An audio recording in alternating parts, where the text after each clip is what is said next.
Did you know that the average person makes about 35,000 decisions every day? From what to wear to what to buy, your brain is constantly at work. But here's the shocking part. Many of those decisions are not truly your own. They've been influenced, manipulated, by subtle psychological tricks you probably don't even notice. In fact, research shows that 95% of decisions are made subconsciously, driven by hidden influences. Marketers, salespeople, and even people close to us are experts at using these tricks to push us in directions we didn't plan on going. Imagine being constantly nudged without your knowledge or consent. Sounds a bit scary, right? In this video, we'll reveal 6 unethical psychological tactics that should be illegal. From tricks that make you buy things you don't need, to mind games that make you doubt your own reality, we're pulling back the curtain on how easily your mind can be manipulated. Get ready for some shocking facts, and learn how to protect yourself from being tricked at every turn. Let's dive in. Chapter 1. The Power of False Urgency. How marketers manipulate your instincts. You've seen it before. Only 2 hours left. Or, hurry, only a few items left. This is false urgency at its finest. This trick is designed to trigger your fear of missing out, FOMO. Your brain doesn't want to feel left behind, so it pushes you to make quick decisions. It's a shortcut to action, and marketers know how to use it. It's all about timing. When you believe time is running out, your brain shifts into fight or flight mode. According to research by the Journal of Consumer Research, urgency causes people to act faster, and they often don't think it through. You might end up buying something you don't need just to avoid feeling like you've missed out. The most common example is flash sales. These limited-time deals create a rush of excitement and urgency. But here's the catch. In many cases, these deals aren't really limited at all. They're designed to make you think they are. A study from Stanford revealed that people are far more likely to purchase when they perceive scarcity, even if it's fake. This is an example of psychological manipulation at its worst. It forces you to make decisions based on fear, not reason. And the worst part? It's not illegal. But it should be. These tactics prey on our emotions, often leading us to regret decisions later. Chapter 2. Gaslighting 101. The subtle art of making you doubt your reality. Gaslighting is a manipulative tactic where someone makes you question your own perception of reality. It's a form of emotional abuse that slowly wears you down until you doubt your own thoughts and memories. It's not just a personal issue, it's everywhere, from relationships to politics. The term, gaslighting, comes from the 1944 film Gaslight, where a husband manipulates his wife into believing she's losing her mind. In real life, gaslighting is used to control, dominate, and make others feel inferior. According to psychology expert Dr. Robin Stern, it's a form of manipulation that can lead to long-term emotional trauma. Gaslighters are experts at creating confusion, making you feel like you're always in the wrong, even when you're not. A shocking study by the National Domestic Violence Hotline found that over 50% of people have experienced some form of emotional manipulation or gaslighting. The key here is the subtlety of the technique. It's not always obvious. A simple comment like, "You're just overreacting," can slowly erode your confidence and trust in your own judgment. Gaslighting is used in many ways. In politics, for example, leaders often distort the truth to make you question what you believe to be fact. In business, salespeople might use gaslighting to push you into buying something you don't want by making you feel guilty or inadequate. It's a mind game, and the longer it goes on, the more damaging it becomes. One of the worst things about gaslighting is how it makes people feel isolated. If you constantly doubt yourself, it's harder to reach out for help. But knowing this tactic exists is the first step in protecting yourself from it. Chapter 3. The Silent Influence. How your brain is hijacked by social proof. Social proof is a powerful psychological trick. It's the idea that we look to others to guide our actions. If others are doing it, we're more likely to follow. Think about how many times you've bought something because of glowing reviews or because someone famous recommended it. The most famous example of social proof is the bandwagon effect. It's the tendency to adopt beliefs or behaviors because everyone else is doing it. A 2012 study published in the Journal of Consumer Research found that people are more likely to buy a product if they believe others like it too. This effect is often seen with online reviews. You might think, if 100 people loved it, then it must be good. But this tactic goes even deeper. In Influence, the Psychology of Persuasion, Dr. Robert Cialdini explains that social proof works because of our need for social acceptance. We look to others to avoid making mistakes. In uncertain situations, like trying a new product, we feel safer following the crowd. The irony is that the crowd could be just as misguided as we are. It's everywhere.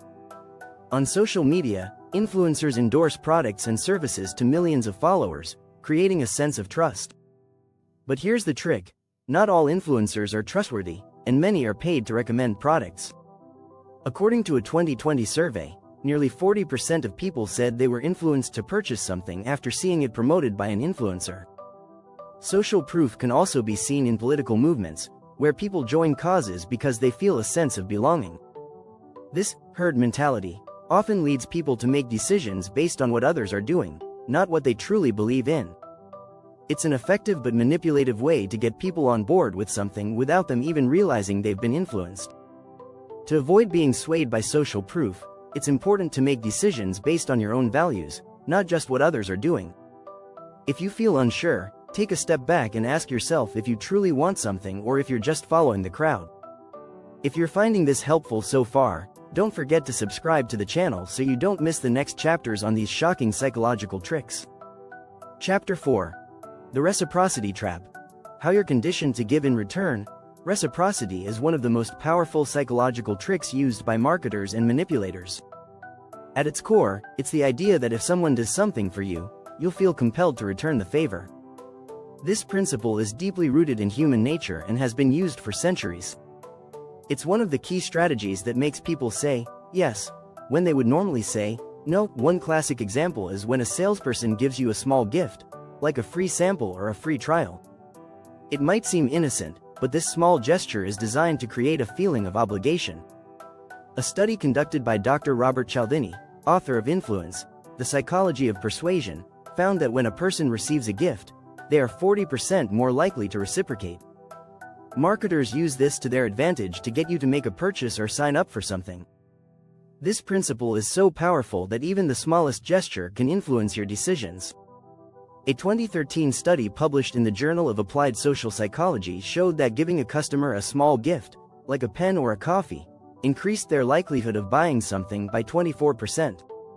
The reason it works is that we are hardwired to return favors. It's part of our social conditioning. However, reciprocity isn't always about giving gifts.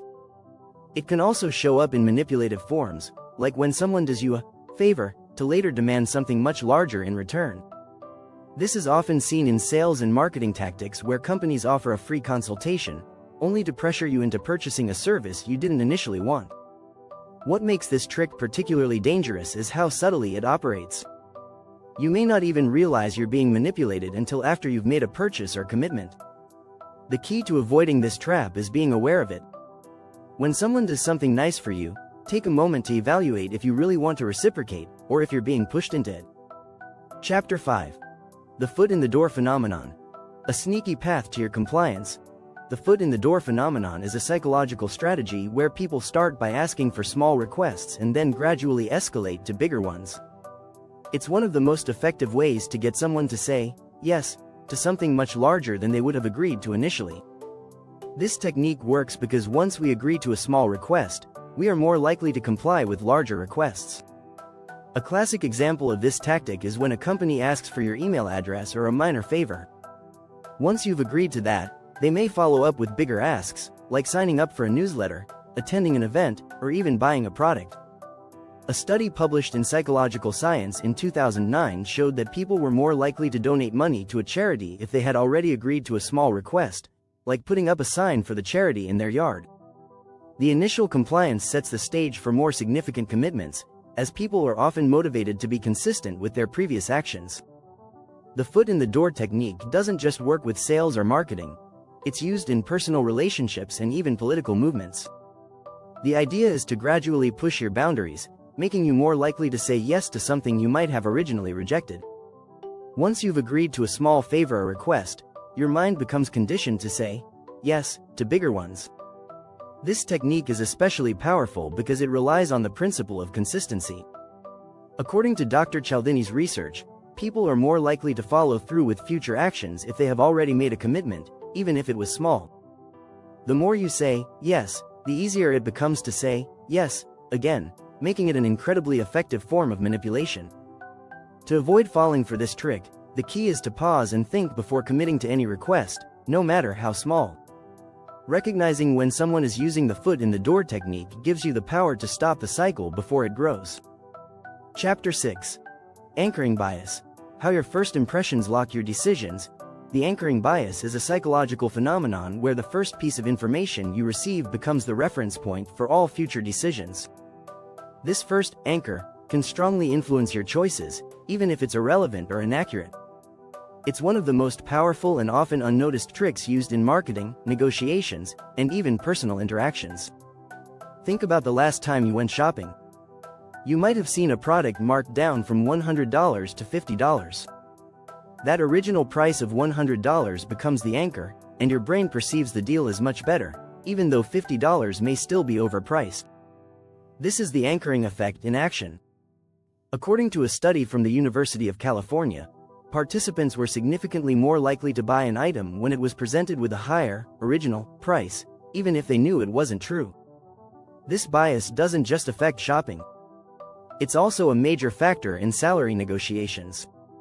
If you're told that someone in your industry typically earns $80,000 a year, that becomes your anchor. When offered $75,000, you might think it's a fair deal, even though you might be worth more. The initial reference point shapes how you perceive everything that follows. Anchoring bias is also used in real estate. If you walk into a home that's listed for $500,000 but then see a similar house listed for $600,000, your perception of the first house's price changes. Suddenly, $500,000 seems like a great deal, even though it might still be overpriced. Studies have shown that people are far more likely to purchase based on an anchor, even if it doesn't align with their true value or needs. What makes the anchoring effect so dangerous is how it skews your judgment without you even realizing it. The first piece of information you receive sticks in your mind, shaping how you interpret everything else. This is why it's so important to be aware of the anchor when making decisions, whether you're shopping for a new phone or negotiating a salary. If you found this video insightful, don't forget to like, subscribe, and hit the notification bell so you stay updated on more valuable content that helps you stay ahead of the game.